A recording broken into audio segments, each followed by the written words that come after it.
Tonight, outrage over this jaw-dropping video of an Ohio police officer kicking a kneeling man who appeared to be complying with their orders. Oh! You got to be a sick individual to hit a defenseless person like that. Cops still got out the car, ran to him, and drop-kicked him. Who does that? If I were to do that to you or anybody else, I'd be in jail. Members of the public. Shit, the type of people who do it is people don't have no respect for you. They don't have no respect for law. Shit, for one, the law allows that type of shit. They allow them people to do that shit. If it wasn't allowed, then they would have more consequences for people that do that type of shit. They punish regular citizens if you do some shit like that. Now all of a sudden you put on a badge and then you have immunity to where you can't be charged with shit. Man, look at that Rodney King shit. They beat that man on camera and then they claim they didn't do nothing wrong. All of them got exonerated. Heated at a city council meeting, calling out what they say is a pattern of bad behavior by Canton police, including the recent death of Frank Tyson in their custody. Tyson was arrested after police say he ran from the scene of a car crash in April. Body camera video capturing an officer kneeling on his back while Tyson tells officers, "I can't breathe." I can't breathe. Tyson later seen motionless and unresponsive on the floor while still in handcuffs.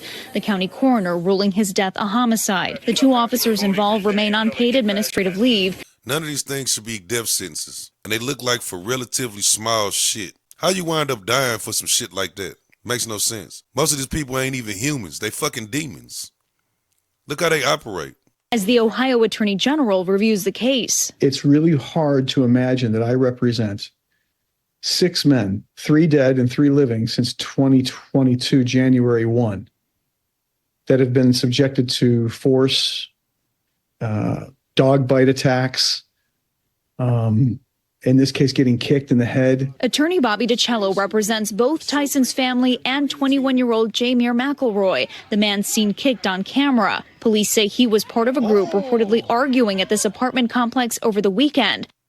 That nigga looked like he had a running head start too, so he done planned that shit before he got the fuck out that car. That nigga had a running head start like he was in a fucking wrestling movie or some shit. Come on, bro.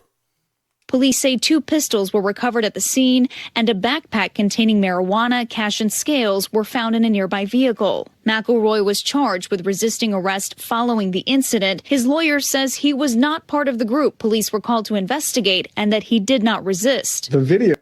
How the fuck they gonna charge a nigga with resisting arrest when on video you are on the ground on your knees? Then this roguish ass, bitch ass white boy running full speed try to fucking drop kick you in the chest. Demonstrates unequivocally that he's on his knees, his hands are in the air, and then he's kicked in the head. DiCello says his client, who was hospitalized, is still dealing with the aftermath. Jamir is traumatized. He received a concussion from what happened. He has swelling in his neck muscles and into his face, up to the jaw area. The Canton police chief saying in a statement, officers ordered the suspects to the ground and they appeared to be complying when Officer Brandon Momaroff kicked Jamir McElroy in the chest, adding officers using force outside the parameters of our training, policy, and principles will be held accountable. I think it's a fair. And he'll fucking lie. Them niggas don't hold people accountable. And if they do, they just move to another fucking department.